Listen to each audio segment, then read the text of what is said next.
il vous faut une assistance médicale rapide, des équipes de secours se tiennent prêtes à vous l'apporter. nous embarquons avec les services d'urgence britanniques qui vont nous conduire dans le feu de l'action pour sauver des vies. J'embarque dans ce véhicule d'intervention rapide dernier cri pour vous montrer plus en détail l'importance du travail de tous ces ambulanciers. Ce service d'urgence est opérationnel et répond aux appels à l'aide 24 heures sur 24. En service avec moi, voici l'ambulancière Jan Van. On vient de recevoir un nouvel appel. Nous nous rendons auprès d'un homme de 70 ans qui souffre de grosses difficultés respiratoires. Il y a évidemment des tas de causes possibles en cas d'essoufflement. Le problème peut venir de ses poumons ou de son cœur. Il peut avoir une infection, faire une crise cardiaque ou bien d'autres choses encore. On arrive sur place et Jan a fait très vite. On n'a mis que 3 minutes et demie. Notre patient s'appelle James. Il a du mal à respirer, alors Jan doit agir vite. Je vais vérifier le taux d'oxygène et écouter vos poumons. Il n'y a pas beaucoup de bruit. Elle vient de dire que ses poumons ne font pas beaucoup de bruit. Et on pourrait croire que c'est une bonne chose, mais en temps normal, on entend les rentrer et sortir de la poitrine, donc le silence n'est pas bon signe. Elle le place aussi sous monitoring pour connaître son taux d'oxygène dans le sang. Il devrait normalement se situer entre 95 et 100%, mais il est à 85%, ce qui est bien plus bas que la normale. Regardez, on dirait qu'il respire de la fumée. Mais ce qu'on lui a donné, c'est de l'oxygène qui bouillonne à travers un médicament. Ça s'appelle un nébuliseur et c'est utilisé pour ouvrir les voies respiratoires. C'est communément utilisé par les asthmatiques. Cela les aide à mieux respirer. Ça a commencé dès votre réveil ce matin? Oui, ça va, ça vient depuis quelques jours. Ah, vraiment? James a des difficultés respiratoires depuis quelques jours. Il est primordial de comprendre pourquoi. Jan est en train de mesurer ce que l'on appelle le débit de pointe. C'est la vitesse à laquelle il expire l'air de ses poumons. Parfait. Cela nous dit quel est le degré de gêne dans sa respiration. Vous respirez mieux avec ça? Oui. Bon, c'est bien.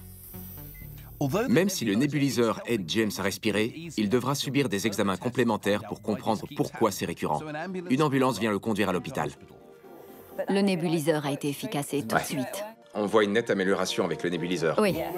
Le problème, c'est que les difficultés respiratoires peuvent se compliquer rapidement. Ça peut s'aggraver vite, donc il faut le conduire à l'hôpital le plus vite possible. Alors que James est en route pour l'hôpital, on se prépare pour le prochain appel. Grâce aux centaines d'équipes mobiles comme celle-ci, si vous êtes en situation d'urgence, des professionnels de la santé peuvent venir à votre secours en quelques minutes. Nous embarquons avec les services d'urgence britanniques qui vont nous conduire dans le feu de l'action pour sauver des vies. C'est au tour de Chris de partir sur le terrain.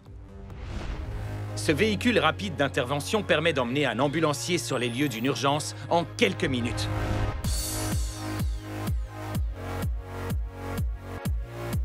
En service avec moi, voici l'ambulancier Ben White. Et on vient de recevoir un appel. Nous sommes appelés pour une dame qui est tombée et s'est déboîtée l'épaule. Il y a beaucoup de vaisseaux sanguins et de nerfs dans le bras. Si cet os sort de son articulation en haut du bras, ça peut endommager toutes ses structures. J'ai pris ma caméra pour vous emmener aussi proche que possible de l'action. Nous arrivons sur place en moins de 3 minutes et demie et nous trouvons Maxine par terre dans sa salle de bain. Qu'est-ce qui vous est arrivé? J'avais fini de prendre ma douche, j'ai fermé le robinet, je suis sortie de la douche et j'ai glissé. Vous avez mal tout le temps ou quand vous bougez? Tout le temps? Tout le temps? C'est ici? Dans toute l'épaule, en fait.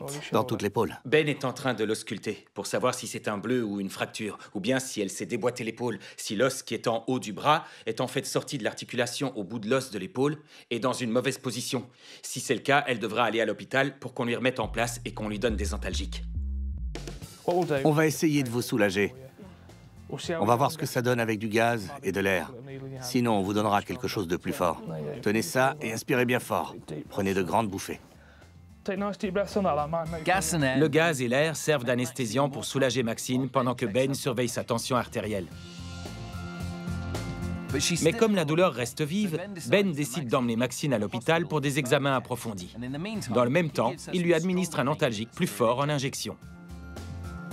Ce qui est bien avec ça, c'est que ça ne va pas seulement calmer la douleur de Max, ça va aussi aider les médecins de l'hôpital. Parce que calmer la douleur entraîne une réduction des spasmes dans l'épaule et ça facilite la tâche des docteurs pour traiter Maxine. On va pouvoir emmener Maxine dans l'ambulance où elle sera plus à l'aise. Direction l'hôpital pour lui faire passer une radio afin de savoir ce qu'elle a. Une fois sur place, l'équipe médicale veille à ce que Maxine bouge le moins possible pour arriver jusqu'à l'ambulance. Maxine est en route pour l'hôpital et comme Ben est arrivé très rapidement et lui a donné un bon antidouleur, cela permettra aux médecins de la soigner plus facilement. Cette intervention est finie, mais une autre nous attend déjà. Grâce aux centaines d'équipes mobiles comme celle-ci, si vous êtes en situation d'urgence, des professionnels de santé peuvent venir à votre secours en quelques minutes. Les équipes de secours d'urgence doivent arriver sur les lieux d'un accident au plus vite. Et il y a beaucoup de moyens différents d'y parvenir. Nous embarquons avec les services d'urgence britanniques qui vont nous conduire dans le feu de l'action et qui sauvent des vies tous les jours. Cette fois, nos caméras vont suivre une mission spéciale.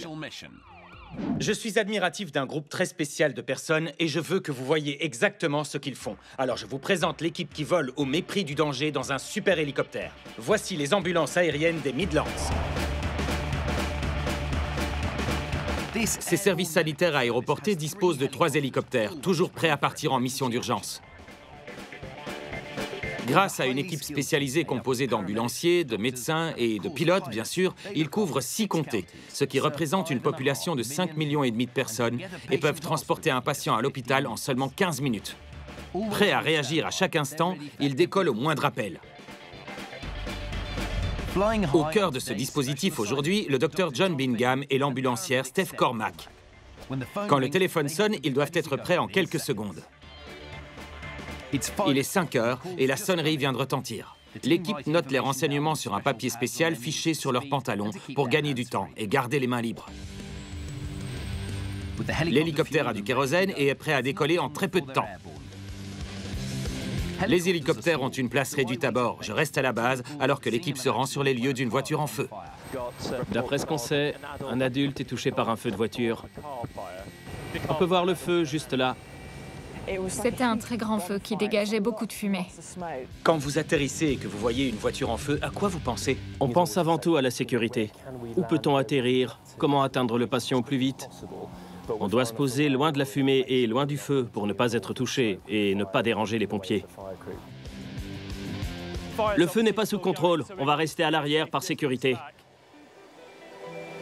Les pompiers tentent de maîtriser le feu et Dr. John commence l'examen du conducteur. Il n'a subi aucune brûlure. C'est positif parce que ça peut vite être grave. Heureusement, il a pu nous dire qu'il n'avait pas été brûlé par les flammes. Pour ce qui est des difficultés respiratoires dues à la fumée, souvent les personnes exposées développent une détresse respiratoire et ont des difficultés pour respirer. Vous avez mal à la gorge? Je vois, ça vous fait tousser. Vous n'avez pas de mal à respirer? La tête qui tourne ou des douleurs? Non. Je vais écouter vos poumons. En plus de pouvoir arriver sur les lieux d'un accident rapidement, l'équipe aéroportée présente un autre avantage, celui d'avoir un médecin à bord, qui peut faire un diagnostic sur place et même soigner les patients. On va juste faire un examen complet pour s'assurer que le patient respire normalement, que son taux d'oxygène est bon, que sa tension artérielle est correcte. Et si après ça il se sent bien, alors il n'y a aucune raison de le garder. C'était un incendie important et dangereux, mais il est désormais maîtrisé. Et finalement, la voiture a pu être sauvée? Ce n'est plus qu'une carcasse. Les pneus ont fondu, collés au sol. Il ne reste plus rien à l'intérieur. Même le moteur ne ressemble plus à un moteur, juste des câbles qui pendent. Il a eu de la chance. Le patient a pu repartir sain et sauf et l'équipe a repris l'hélicoptère. On va tout ranger rapidement et partir sur une autre intervention. On ne sait jamais ce que sera le prochain appel. C'est la nature même du métier. Grâce à des hélicoptères rapides et une équipe au top à bord, l'ambulance aéroportée est un complément inestimable au service de secours. J'avoue que je serais rassuré s'il devait venir à mon secours un jour. Au Royaume-Uni, il y a des centaines d'équipes médicales prêtes à passer à l'action. Et elles doivent être sur les lieux d'une urgence en quelques minutes. Nous embarquons avec les services d'urgence britanniques qui vont nous conduire dans le feu de l'action pour sauver des vies. C'est au tour de Xand d'aller au front. Ceci est un véhicule rapide d'intervention des services d'ambulance de West Midlands. Et les ambulanciers qui la conduisent sont de garde 24 heures sur 24, 7 jours sur 7 pour être toujours prêts à gérer les urgences. John, je peux mettre les gyrophares? Vas-y.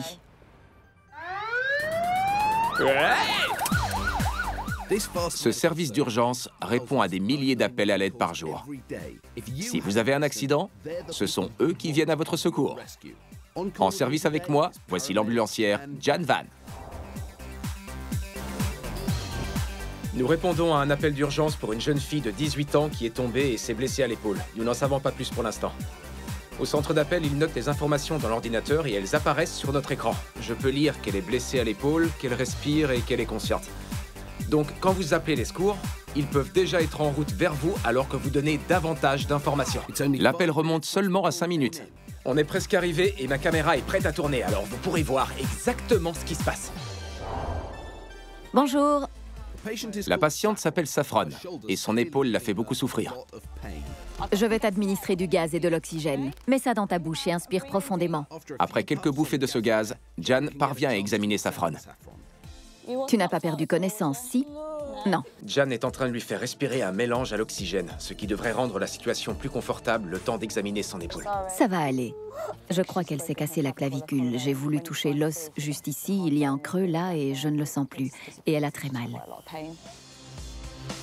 Je vais passer une écharpe sur ton bras pour que tu puisses le relâcher, d'accord? Jan a pu déterminer qu'elle s'est probablement cassé la clavicule. C'est vraiment douloureux, mais pas mortel. C'est une bonne nouvelle. Ça va? Prends de bonnes bouffées de gaz. Continue de respirer. À chaque fois que tu ressens de la douleur, prends une profonde inspiration. C'est très bien. Vous pouvez voir à quel point la souffrance affecte les gens. Elle est toute en sueur. Elle a beaucoup de mal à parler. Cet os-là ne te fait pas mal, hein? Oui. Bien qu'il s'agisse uniquement d'une fracture de la clavicule, ce qui n'est pas si grave, on a aussi un ECG, des moniteurs pour pouvoir prendre sa tension artérielle.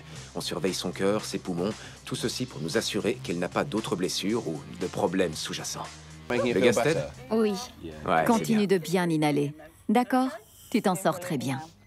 Vous remarquerez que Saffron a l'air de se sentir mieux grâce au méopas et à l'écharpe. Son bras est immobilisé pour que les os ne frottent pas et elle est moins pâle. Elle a l'air d'aller beaucoup mieux. Elle doit toujours se rendre à l'hôpital, mais l'arrivée rapide de Jan sur les lieux a fait la différence.